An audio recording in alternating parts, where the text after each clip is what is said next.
വേറിട്ട പദ്ധതികളുമായി Kondotty block panchayat budget. കുട്ടികൾക്ക് സമാധാനത്തോടെ പഠിക്കാൻ ഒരിടം എന്ന രീതിയിൽ കമ്മ്യൂണിറ്റി ഡിജിറ്റൽ ലേണിംഗ് സ്പേസ് ഒരുക്കും. സമാധാനത്തോടെ വായിക്കാനും പഠിക്കാനും കമ്പ്യൂട്ടറിൽ ജോലി ചെയ്യാനും മറ്റും സൗകര്യമുള്ള സ്ഥലമാണ് ഒരുക്കുക. ആധുനിക കാലത്തിനനുസരിച്ച് വിദ്യാഭ്യാസ രീതികൾ പരിചയപ്പെടുത്താൻ സ്പ്ലാഷ് പദ്ധതി നടപ്പാക്കും.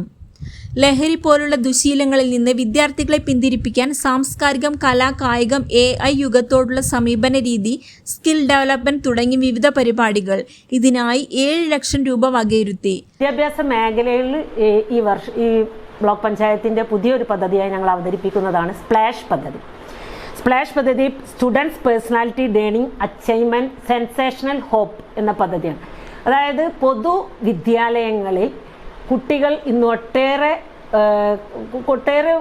പ്രതിസന്ധികളുടെ കടന്നു പോകുന്ന ആ കുട്ടികളുടെ മാനസികമായ മുന്നൊരുക്കത്തിനായി ഒരു കൈത്താങ്ങ് ബ്ലോക്ക് പഞ്ചായത്തിൻ്റെ ഭാഗത്തുനിന്നും ഉണ്ടാവും. അത് പഠന വൈകല്യമായിക്കൊള്ളട്ടെ, നമ്മൾ ഇന്ന് നേരിടുന്ന എന്താ പറയുക, ഒട്ടേറെ ലഹരി ഉപയോഗങ്ങളിലേക്ക് പോകുന്ന ചെറിയ തലമുറ, ചെറിയ ക്ലാസ്സിലെ കുട്ടികൾ പോലും ലഹരിക്ക് അടിമാകുന്ന ഒരു സാഹചര്യത്തിൽ അതിനെതിരെ ഒരു ബോധവൽക്കരണമാകട്ടെ, അല്ലെങ്കിൽ ഹയർ സ്റ്റഡീസിനായി അവരെ കരിയർ ഗൈഡൻസ് കൊടുത്തുകൊണ്ട് മുന്നോട്ട് കൊണ്ടുപോകുന്ന പദ്ധതിയാണ്. അങ്ങനെ വിവിധങ്ങളായ രീതിയിലുള്ള ഒരു കയ്യൊപ്പ് ബ്ലോക്ക് പഞ്ചായത്തിൻ്റെതായിട്ട് സ്പ്ലാഷ് പദ്ധതിയിലൂടെ ഉണ്ടാകും. ലോകോത്തര നിലവാരമുള്ള സർവകലാശാലകളിലേക്ക് കുട്ടികളെ എത്തിക്കുന്നതിനുള്ള വിവിധ പരിശീലന പരിപാടികളും പഠന സഹായങ്ങളും നൽകും. വിദ്യാഭ്യാസമായ ഉന്നതിയിലുള്ള കുട്ടികൾക്ക് സ്വസ്ഥമായിരുന്ന് പഠിക്കാനും അവരുടെ കാര്യങ്ങൾ ചെയ്യാനും കമ്പൈൻ സ്റ്റഡി അടക്കമുള്ള ഒരു സംവിധാനത്തിലേക്ക് കൊണ്ടുപോകുന്നതിന് വേണ്ടി അവർക്ക് സ്വസ്ഥമായി ഇരിക്കാൻ ഒരു ഇടം, പല കുട്ടികൾക്കും സ്വന്തം വീടുകളിൽ അതിനുള്ള സാഹചര്യം ഉണ്ടാകില്ല. അപ്പോൾ അതിനായി ഒരു സാഹചര്യം ഒരുക്കുക എന്നാണ്. പല ജില്ലകളിലും അതുകൊണ്ട്, നമ്മുടെ കേരളത്തിന് പുറത്തുള്ള സംസ്ഥാനങ്ങളിലുണ്ട്. നമുക്ക് പുതിയതായിട്ട് ബ്ലോക്ക് പഞ്ചായത്ത് അങ്ങനെ ഒരു സംവിധാനം കുട്ടികൾക്ക് എല്ലാ സൗകര്യങ്ങളും, ഇൻ്റർനെറ്റ് സംവിധാനം, അവർക്ക് സ്വസ്ഥമായി പഠിക്കാനുള്ള ഒരു സാഹചര്യം, അവരുടെ പുസ്തകങ്ങളും ബാക്കിയും സൂക്ഷിക്കാനുള്ള സംവിധാനം, അവരെ മോണിറ്റർ ചെയ്യാനുള്ള ഒരു മെൻറ്റർ അടക്കമുള്ള ഒരു സംവിധാനം, അതാണ് കമ്മ്യൂണിറ്റി ഡിജിറ്റൽ ലേണിംഗ് സ്പേസിലൂടെ വിഭാവന ചെയ്യുന്നത്. വിജ്ഞാനവാടി കേരളം എന്ന പദ്ധതിയാണ്.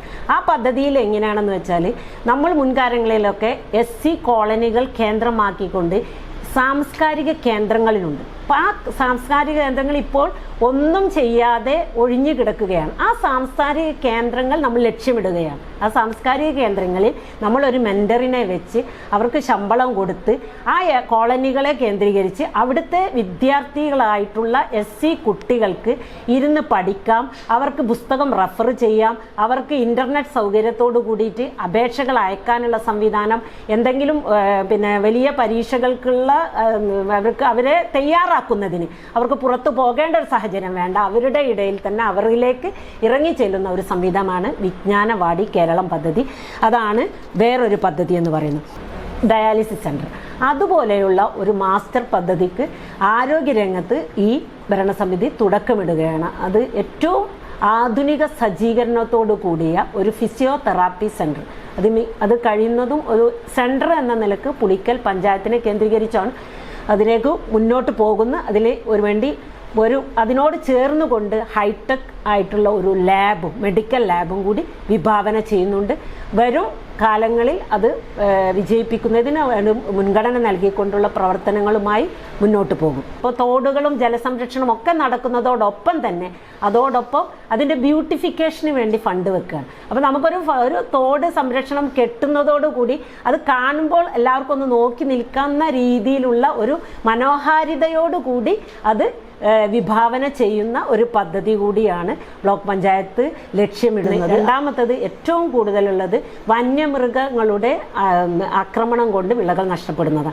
അതിന് സൗരവേലികൾ കൊണ്ട് വന്യമൃഗങ്ങളിൽ നിന്നും സംരക്ഷണം കൊടുക്കുക, അവർക്ക് കാർഷിക വിള ഇൻഷുറൻസ് നൽകിക്കൊണ്ട്, നമുക്കറിയാം പ്രകൃതി ദുരന്തങ്ങളിൽ നിന്ന് നഷ്ടമുണ്ടാകുമ്പോൾ കാർഷിക വിള ഇൻഷുറൻസ് നൽകിക്കൊണ്ട് അവരെ സംരക്ഷിക്കുക. ഇങ്ങനെയുള്ള ഇതിനോടനുബന്ധിച്ച് അതിന് വലിയ തുക വകയിരുത്തിക്കൊണ്ട് വനിതകളുടെ ശാക്തീകരണം, അവരുടെ ഒത്തുചേരൽ, അവരുടെ സാമ്പത്തികമായ ഉന്നമനം, അവർക്ക് സാമ്പത്തികമായ പുരോഗതി, സ്വന്തമായി സ്വയം തൊഴിൽ, അത് വ്യാവസായിക വിഭാഗത്തിലായാലും സ്ത്രീകൾ അടങ്ങുന്ന സെൽഫ് ഹെൽപ്പ് ഗ്രൂപ്പുകൾക്ക് വലിയ സബ്സിഡി നൽകിക്കൊണ്ട് ധനസഹായം നൽകിക്കൊണ്ട് പ്രോത്സാഹിപ്പിക്കുന്ന രീതിയിലുള്ള പരിപാടികളുമായി പദ്ധതികളുമായി മുന്നോട്ട് പോകുക. അതുപോലെ തന്നെ സീനിയർ കെയർ സൊല്യൂഷൻ എന്ന പേരിൽ നമുക്കറിയാം ഇന്ന് സമൂഹത്തിൽ ഏറ്റവും കൂടുതൽ ഒറ്റപ്പെടുന്നവരാണ് സീനിയർ സിറ്റിസൺസ് എന്ന് പറയും.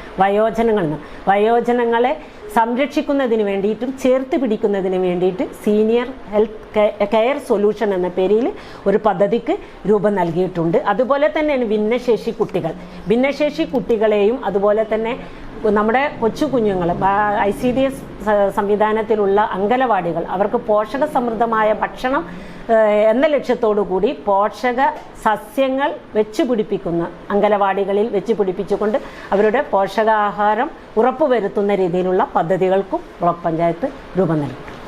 21,52,56,405 രൂപ വരവും 20,79,30,000 രൂപ ചെലവും 73,26,405 രൂപ മിച്ചവും പ്രതീക്ഷിക്കുന്ന budget vice president Fathima Rosna അവതരിപ്പിച്ചു. 21,52,56,405 രൂപ വരവും 20,79,30,000 രൂപ ചിലവും 73,26,405 രൂപ മിച്ചവുമുള്ള 2026-27 വർഷത്തേക്കുള്ള ഈ ബജറ്റ് സവിനയം നിങ്ങൾക്ക് മുമ്പായി സമർപ്പിക്കുന്നു. പ്രസിഡന്റ് PKC അബ്ദുറഹ്മാൻ അധ്യക്ഷത വഹിച്ചു. സ്ഥിരസമിതി അധ്യക്ഷരായ BP അബ്ദുൽ ഷുക്കൂർ, ഫസീല നാസർ, കബീർ മുതുപറമ്പ്, പഞ്ചായത്ത് പ്രസിഡന്റുമാരായ MP Muhammad, PA Nazeera, C Arifa, Jaseena Alungal, block secretary IP Shamli, ആസൂത്രണ ബോർഡ് ഉപാധ്യക്ഷൻ V അലി തുടങ്ങിയവർ പങ്കെടുത്തു. News desk air 1.